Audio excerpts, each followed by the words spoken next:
Welcome to the next in a series of videos about success. You can find out much more in my philosophical memoir, Climbing Maya, now available in ebook, paperback, and audiobook. I'm Ken LaSalle. In previous videos, I've discussed why we should properly define success and whether or not success is the same for everyone.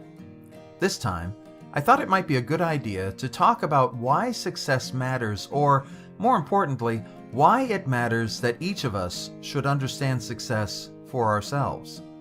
The short answer is simple enough for anyone to understand. We should each understand success for ourselves for the same reason we should understand things like happiness for ourselves. You wouldn't let someone else tell you what happiness is, would you? We're all different. We're all unique. The things that make me happy aren't necessarily going to make you happy, and the goals I set for myself in my life should not necessarily be the goals you set for yourself. Quite some time ago, our society was very different, and it wasn't uncommon for children to pursue the same livelihoods as their parents. For that reason, we ended up with people named Miller and Smith and so on, because so many generations were Millers and Smiths, which is to say so many generations milled grains or shot horses, that they became known by what they did. Now, the world is simply changing too rapidly. The jobs your parents did might not even be around for you or for the next generation. So it's just not reasonable to assume that one generation will do what the previous generation did. But there's more to it than that. When I was a kid, my mom worked in a factory, and back then unions helped factory workers get good benefits and a living wage. I was encouraged as a child to do as she did, but had I followed in her footsteps, my life would have been very different, as most manufacturing has since left the United States for regions with cheaper labor. When this shift in labor began to occur, I was then encouraged to get an office job. And in fact, that's what I did. And I hated it, because I wanted to be a writer.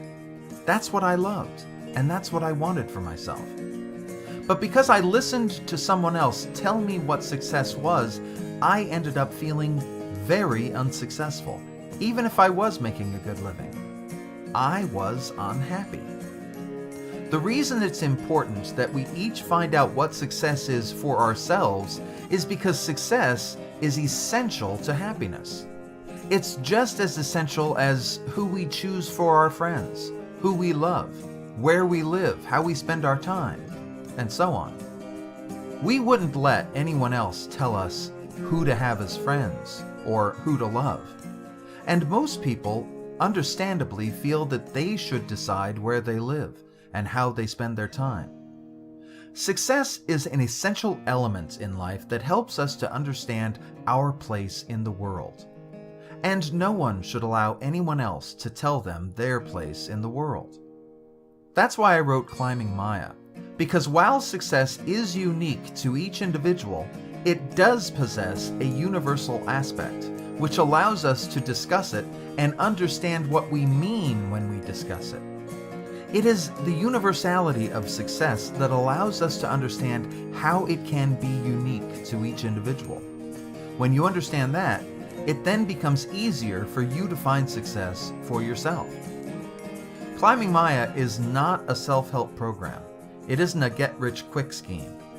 I wanted to know what success was just as much as you probably do if you're watching this. Just like you, I wanted answers. You can find Climbing Maya and the Real Definition of Success in ebook, paperback, and audiobook. I hope you pick up a copy. And thank you.